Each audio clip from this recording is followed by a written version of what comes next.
I lost many friends during this journey. To expand, we have to let go of many things and beliefs. It's part of this inner search to find real purpose. When you commit and dedicate yourself fully to a path, sometimes it feels hard to walk. Some of my teachers were my injuries. They teach me how to be more gentle and humble. Facing pain and death can be scary, but it shows the healing power of the practice.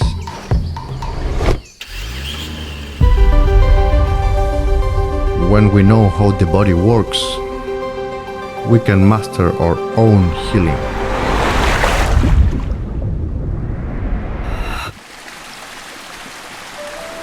I was born in a small town in south of Chile.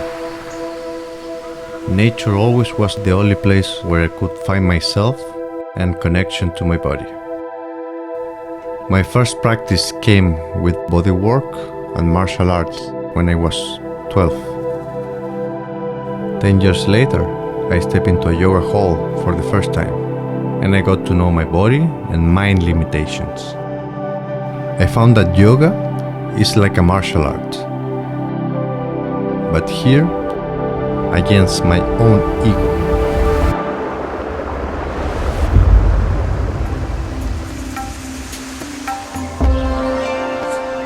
Nature made me deeply connected to myself and to my inner light.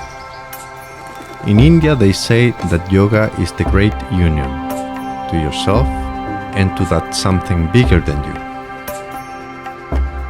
Even in the challenging moments, my practice brings me back to myself and clears my mind. If that is the medicine for me, I'm sure it can serve others.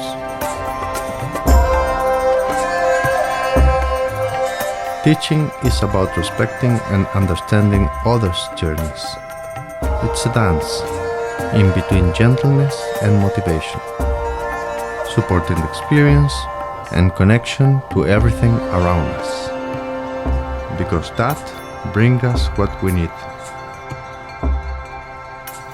After we let go of many things, we can choose to come back, to experience life fully.